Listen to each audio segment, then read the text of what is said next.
வணக்கம். இன்னைக்கு video lockup death. Sivaganga மாவட்டம் திருபுவனம் அஜித்குமாரோட லாக்அப் டெத். இந்த லாக்அப் டெத் இன்னைக்கு நேற்று இல்லை, காலங்காலமாக எளிய மக்கள் மேலே நடத்தப்படுற கொடும் குற்றம். இது எப்பவுமே நடக்குது. ஜெயராஜ் பென்னிக்ஸ், இன்னைக்கு அஜித், நாளைக்கு நீங்கள், நான் யாராவனா இருக்கலாம். ஆமாம், பயமாக இருக்குல்ல, என்ன பண்ணுறது? விசாரணைன்னு கூப்பிட்டு போயிட்டு அடித்து வந்து பார்த்தா ஒரு வீட்டில் இருக்கிறாங்க, ஒரு அம்மா அப்பா அதை பார்த்தாங்கன்னா தான் புள்ள விசாரணைக்கு போனோம் பணமாக வந்து அவங்களுக்கு எப்படி இருக்கும்? அதே தான், பயம் வருது, நம்பிக்கையெல்லாம் போகுது. இந்த விஷயத்தில் காவல்துறைக்கு எதிராக நம்மளோட கண்டனத்தை தெரிவிச்சுக்கிறோம். இதுக்கு அரசு பொறுப்பேற்று நீதி வாங்கணும். அவங்க மேலே சட்ட ரீதியாக நடவடிக்கை எடுக்கணும். 6 பேர் சஸ்பெண்ட் பண்ணிக்கிறாங்க, அரெஸ்ட் பண்ணியாச்சு. இப்போ விசாரணை போயிட்டுருக்கு. அது இல்லாமல் சட்ட ரீதியாக அவங்க மேலே கடுமையான நடவடிக்கை எடுத்து இனிமேல் யாருக்கும் இது நடக்கக்கூடாதுன்னு இந்த அரசு உறுதிப்படுத்தணும். இது நம்ம ரொம்ப ஸ்ட்ராங்காக சொல்லிடுறோம். இந்த மாதிரி விஷயம் எப்பவுமே எளிய மக்களுக்கு தான் நடக்கும். ஏன்னா அவன் தானே அடிச்சா கேட்க ஆள் இல்லை, கொன்று போட்டாலும் கேட்க ஆள் இல்லை. யார் நீதி கேட்க போகிறேன், என்ன பண்ண போகிறேன்? இது ஒரு பணக்காரன் நடக்காது, பெரிய ஆளுக்கு நடக்காது. காவல்துறை நம்மளை நடத்துகிற விதத்திலே நமக்கு தெரியும். நம்மளை நடத்துறதும் ஒரு பணக்காரனை நடத்துறதும் பெரிய வித்தியாசம் இருக்கும். எல்லாருமே அப்படியா? அப்படி சொல்ல. இன்றைக்கி நம்ம நிம்மதியாக இருக்க, நிம்மதியாக தோணும், அது காவல்துறை தான். ஆனால் அதில் இந்தமாதிரி செயல் நடக்கிறப்ப நமக்கே பயம் வருது. பயம் இருந்துனே இருக்குது. நம்ம ரோட்டில் போனால் நம்மக்கிட்ட ஒரு போலீஸ்கார் எப்படி பேசுகிறாரு, இதே காரில் ஒருத்தன் வந்து அவங்ககிட்ட எப்படி பேசுகிறாரு, இந்தமாதிரி குழப்பம் நம்ம மண்டையில் ஓடிட்டே இருக்குது. இந்தமாதிரி விஷயம் அந்தமாதிரி பயத்தை தான் உண்டாக்குது. மக்களுக்கு இந்தமாதிரி பயம் வரக்கூடாது, இனிமேல் யாருக்கு இது நடக்கக்கூடாது, இந்தமாதிரி செயல் நடந்தால் கடுமையான தண்டனை கிடைக்கும் அப்படின்றத அரசு உறுதிப்படுத்தணும். அதுக்காக போராட்டம், அதுக்காக ஸ்டேட்மெண்ட்டு, அதுக்காக வீடியோ அப்படி போட்டால் பரவாயில்ல. எடப்பாடி பழனிசாமி ஐயா என்ன சொல்கிறாருன்னா, இதுக்கு டிஎம்கே தான் பொறுப்பு, ஸ்டாலின் தான் பொறுப்பேற்றுக்கணும். நம்மளும் சொல்கிறோம், அரசு தான் இது பொறுப்பேற்றுக்கணும். இனிமேல் யாருக்கும் இப்படி நடக்காத அளவுக்கு அரசு தான் பார்த்துக்கணும். கடுமையான தண்டனை அரசு தான் கொடுக்கணும். அந்த குடும்பத்துக்கு நிவாரணம் அரசு தான் கொடுக்கணும். இது எல்லாத்தையும் நம்மளும் ஒத்துக்கிறோம். ஆனால் எடப்பாடி பழனிசாமி ஐயா என்ன சொல்கிறாரு? ஜெய்பீம் படம் பார்த்த முதலமைச்சர் இதை பார்க்கலையா? இதெல்லாம் நீங்கள் கண்டுக்க மாட்டீங்களா? அந்த படத்துக்கு பேசுகிறீங்க, இதுக்கு பேச மாட்டீங்களா? அப்படின்ற கேள்வியெல்லாம் கேட்டுனுக்கிறாரு. ஏடிஎம் கேட்காரங்க, டிவி கேட்காரங்க, நாம் தமிழர், சின்ன மாமா, பெரிய மாமா எல்லாம் சேர்ந்து நடிகர்லாம் எங்கே போனாங்க? நடிகர்லாம் பேசலையே. அப்போ பேசுனாங்க, ஜெயராஜ் பென்னிக்ஸ் பேசுனாங்க, இப்போ பேசலையே. அப்போ அவங்க வாயின ஊமையா, பூட்டு போட்டாங்களா, இதை பண்ணிட்டாங்களா, அதை பண்ணிட்டாங்களா, இப்படி பல கேள்வி வைக்கிறாங்க. நமக்கு அந்த கேள்வி வருது எப்போன்னா, முதல்வர் ஸ்டாலின் எடப்பாடி பழனிசாமி ஜெயராஜ் பென்னிக்ஸ் மரணத்துக்கு ஒரு அறிக்கை கொடுத்தாருல, அந்த மாதிரி ஒரு அறிக்கை கொடுத்தா. எடப்பாடி பழனிசாமி என்ன அறிக்கை கொடுத்தாரு? ஜெயராஜ் பென்னிக்ஸ் உடல்நல குறைவாக இறந்து போனாங்க, மூச்சு திணறல இறந்து போனாங்க அப்படின்னு அறிக்கையே கொடுத்தாரு. அறிக்கை எங்கே இருக்குது? எல்லாருக்கும் கிடைக்கும், படிச்சிங்க. அப்படி முதலமைச்சர் ஸ்டாலின் அறிக்கை கொடுத்தாருன்னா நம்மளும் போராடலாம், நடிகர்லாம் பேச வைக்கலாம், எல்லாரையும் பேச வைக்கலாம், தெருவில் இறங்கி நிற்கலாம். அப்படி ஒன்றும் கொடுக்கலையே. 6 பேர் அரெஸ்ட் பண்ணிக்கிறாங்க, சஸ்பெண்ட் பண்ணிக்கிறாங்க, விசாரணை நடக்குது. ஒருவேளை அந்த விசாரணை தாமதமாகி நீதி தாமதமாச்சுன்னா இறங்கி நம்மளை அதுக்கப்புறம் பேசலாம். நீதி இவ்வளோ நாளாக கிடைக்கலையே, அவன் இறந்து போய் இத்தனை நாள் ஆகுது, என்ன பண்ணுறீங்க? இல்லை, ஒருவேளை முதலமைச்சர் பாதிக்கப்பட்டவங்களுக்கு எதிராக ஏதாவது ஒன்று சொன்னார்னா அப்போ நம்ம இறங்கலாம். அப்படிலாம் நடக்கலையே. சஸ்பெண்ட் பண்ணிட்டாங்க, விசாரணை நடக்குது, அரெஸ்ட் பண்ணிட்டாங்க. ஆனால் எடப்பாடி பழனிசாமி ஐயா ஜெயராஜ் பென்னிக்ஸ் வழக்கில் அப்படி அவர் பண்ணலையே. அவங்க உடல்நலக்குறைவால் மூச்சு திணறல இறந்து போனோன்னு அறிக்கை கொடுத்தாரு. அந்த அறிக்கையால் தான் போராட்டம் நடந்துச்சு, எல்லாரும் பேசினாங்க. அதுக்கப்புறம் உடனே அந்த காவல்துறை அரெஸ்ட் பண்ணிட்டாங்களா, உடனே வழக்கு பதிவு பண்ணிட்டாங்களா, உடனே விசாரணை நடந்துச்சா? பயங்கர போராட்டம் நடந்துச்சு. மக்கள் தன்னிச்சையாக எடுத்து போராட்டம் பண்ணாங்க. போராட்டத்தின் அழுத்தத்தில் தான் அதுக்கப்புறம் வழக்கு பதிஞ்சாங்க, அரெஸ்ட் ஆச்சு, அப்புறம் அந்த நடவடிக்கை எடுத்தாங்க. அந்த மாதிரி இங்கே நடந்தால் நம்ம அதை பேசலாம். இந்த விஷயத்தில் ஏடிஎம்கேவோ, டிவிகேவோ, நாம் தமிழரோ, சீமானோ, இல்லை பல யூடியூபர்களோ, அண்ணாமலையோ, பிஜேபியோ யாருமே இறந்து போனவங்க நீதி வேணும், அந்த குடும்பத்துக்கு நீதி வேணும், இனிமேல் யாருக்கு இப்படி நடக்கக்கூடாது அந்த எண்ணத்துல பேசுகிற மாதிரி தெரியல. இதான் சான்ஸு. ஏதாவது பேசுவோம், போட்டு அடிப்போம். டிஎம்கே தான் காரணம், அவங்க தான் காரணம், இவங்க தான் காரணம். இந்த விஷயத்தில் ஒரு லாக்அப் டெத்தில் இந்த ஆட்சி, அந்த ஆட்சி, ஏடிஎம்கே, டிஎம்கே, பிஜேபி, காங்கிரஸ் யார் இருந்தாலும் ஒரு லாக்அப் டெத் நடந்துச்சுன்னா அந்த போலீஸ் வேலை செய்கிறவங்க, அந்த கட்சிக்காரங்கள், அவங்களே எக்ஸாம் எழுதி பாஸ் ஆனவங்க, சட்டம் தெரிஞ்சவங்க, மக்கள் பணிக்காக வந்தவங்க, அரசு அதிகாரி, அவங்களுக்கு சட்டம் தெரியும். அவங்க பண்ணுறது அதிகார துஷ்பிரயோகம். அப்படி ஒரு அரசு அதிகாரி பண்ணுறப்ப அந்த அரசு நடவடிக்கை எடுக்கலாம், நம்ம கேள்வி கேட்கலாம். அதை விட்டுட்டு நடவடிக்கை இதை எடுக்குதா, எடுக்கலையா, எடுக்கலாம் போராட்டம் பண்ணுவோம், எடுத்துச்சுன்னா இன்னும் வேகமாக எடுங்க, இனிமேல் யாருக்கும் நடக்காமல் பார்த்துங்க அப்படின்னு வற்புறுத்துவோம், வலியுறுத்துவோம், அழுத்தம் கொடுப்போம். அதை விட்டுட்டு ஃபேக் நியூஸு, முதலமைச்சர் சொன்னதா ஒரு ஃபேக் நியூஸு, அதை நம்பி முதலமைச்சர் இப்படி சொல்லிட்டாரு, ஹார்ட் அட்டாக்ல செத்துட்டேன்னு சொன்னான்னு ஒரு ஃபேக் நியூஸை நம்பி ஃபேக் நியூஸை பரப்பி அது மூலிமா நாங்கள் போராட்டம் பண்ணலை, நீங்கள் ஏன் பேசலை, அதுக்கு பேசுனீங்களே, இதுக்கு பேசலையே, ஃபேக் நியூஸுக்கெலாம் பேசலையேன்ற அளவுக்கு ஆகிப்போச்சு. ஒரு லாக்அப் டெத் நடந்திருக்கு. அதில் இனிமேல் யாருக்கும் நடக்கக்கூடாது, இறந்தவங்களுக்கு நீதி வேணும், அவங்களுக்கு இழப்பீடு வாங்கணும், அதில் கரெக்டான விசாரணை நடத்தணும், அவங்களுக்கு சரியான தண்டனை கிடைக்கணும், அப்படி பேசுறதை விட்டு ஃபேக் நியூஸை வச்சு நடிகர்கள் பேசலையே, யாருமே பேசலையே, எங்க உங்க வாயில பூட்டு போட்டாங்களா?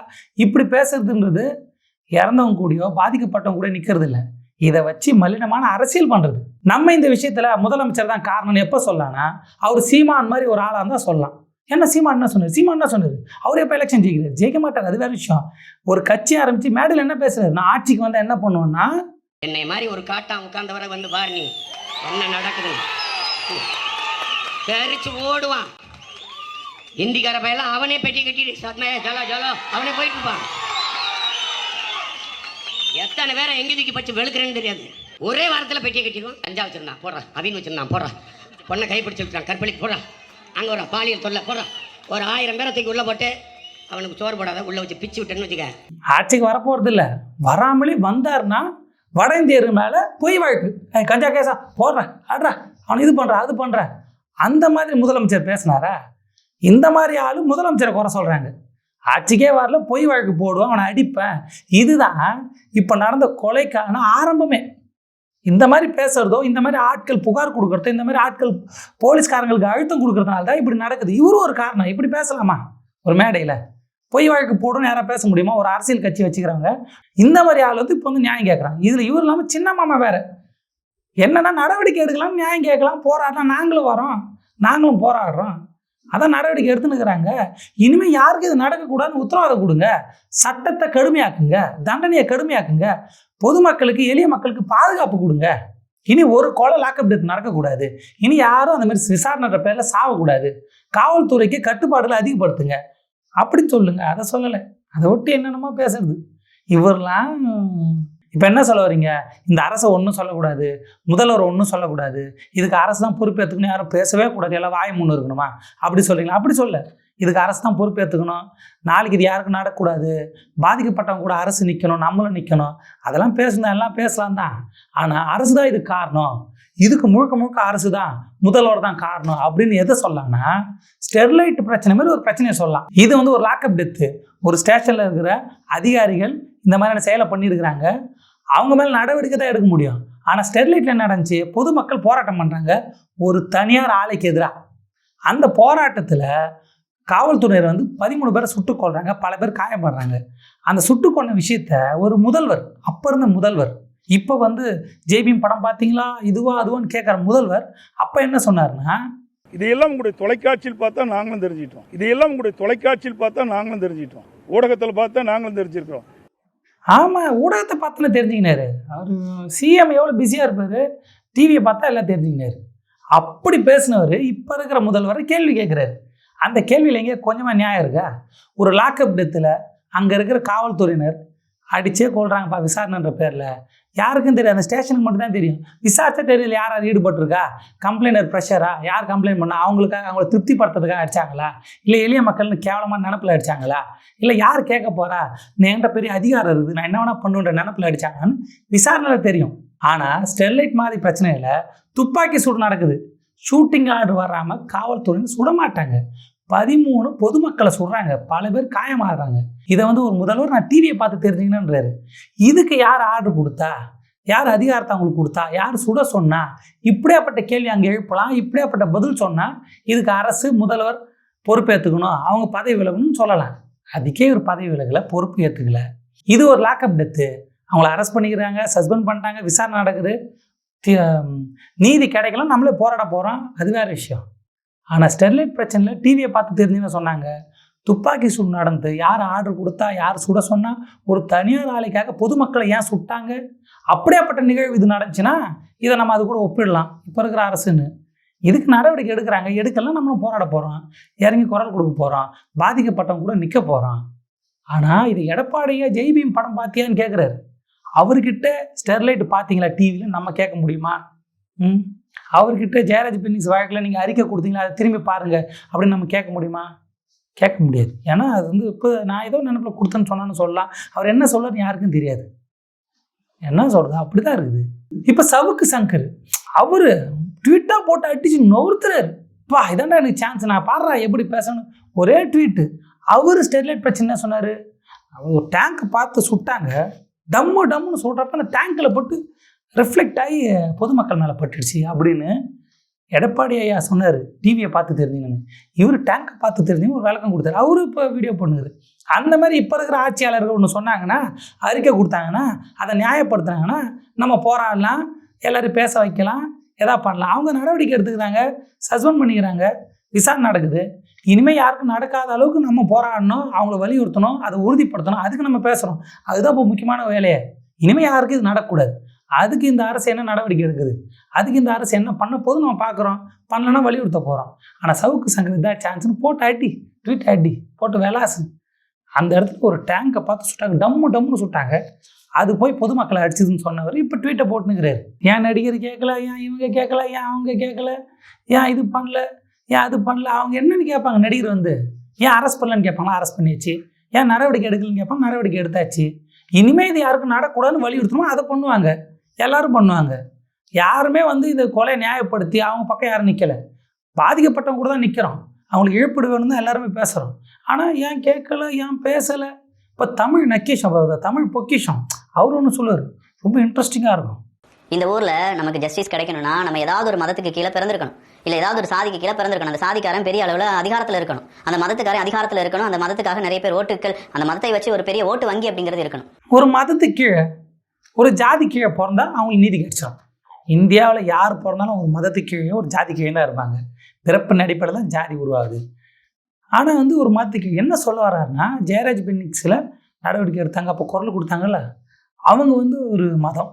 அவர் எந்த மதம்னு சொல்ல, குறிப்பிட்டு சொல்ல, சும்மா போகிற போக்கில் அடிக்கிறாப்புல. ஒரு மதம் எந்த ஜாதியை சொல்கிறாரு.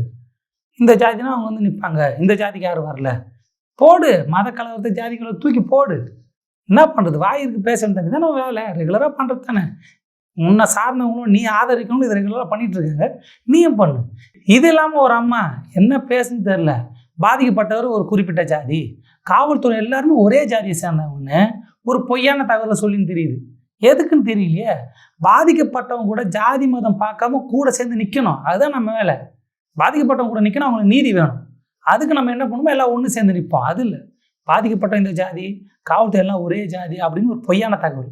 இந்த பக்கம் ஃபேக் நியூஸை நம்பி ஒருத்தர் ப்ரெஸ் மீட்டே கொடுக்குற ஒரு கட்சிக்காரரு, என்ன சொல்கிறது, முற்போக்கு பேசுகிற கட்சிக்காரரு ப்ரெஸ் மீட்டே கொடுக்குறாப்புல ஃபேக் நியூஸை வச்சு.